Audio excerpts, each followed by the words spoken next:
Keeping the data in the bean synchronized with the data in the database is actually one of the principal jobs of an entity bean. If the problem didn't exist, that is, if there's never more than one person using the database at any one time, you could simply use a stateless bean to do the reading and writing, but it's never that simple. Now, here's a rough idea of how the container bean takes care of this situation. A client program calls a method of the bean. Now, this method is going to update some information in the database, but the message doesn't go directly to the bean. It gets only as far as to the container of the bean. The container communicates with the database to lock any rows that may be affected by the action that is to be taken. At this point, the entity bean for the data is loaded into memory. The bean is loaded into memory, and the data is loaded into the bean from the database. We now have the bean and the database synchronized with the same data, and the lock on the database guarantees that nothing is going to change while the bean is working. Now the transaction begins.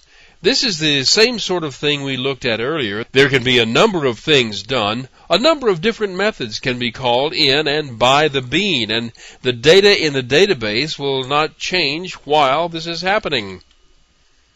The bean can do database updates, and the container keeps track of it all and keeps a check on it.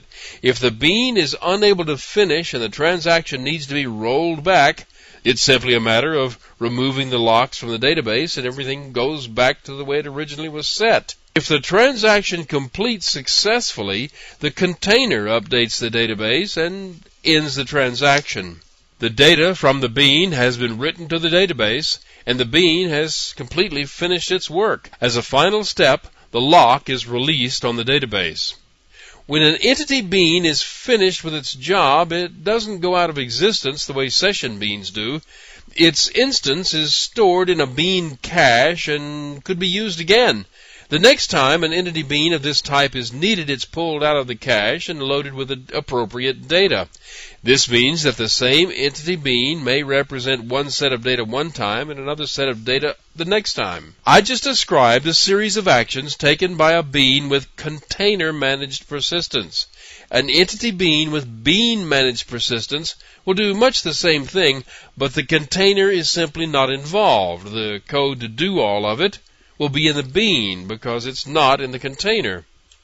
Now, every server with a container does things in a slightly different way, so you'll need to take a close look at the one you're using and make sure you understand what it does and whether there is anything you need to do to make it work. If you're going to write a bean that does its own database access, you can do that by writing JDBC code and using SQL, just the way we presented it earlier. You can do this with an entity bean, or you can do this with a session bean with JDBC inside it. Or if you prefer, you could use a web service, which I'll be describing in the next group of lessons.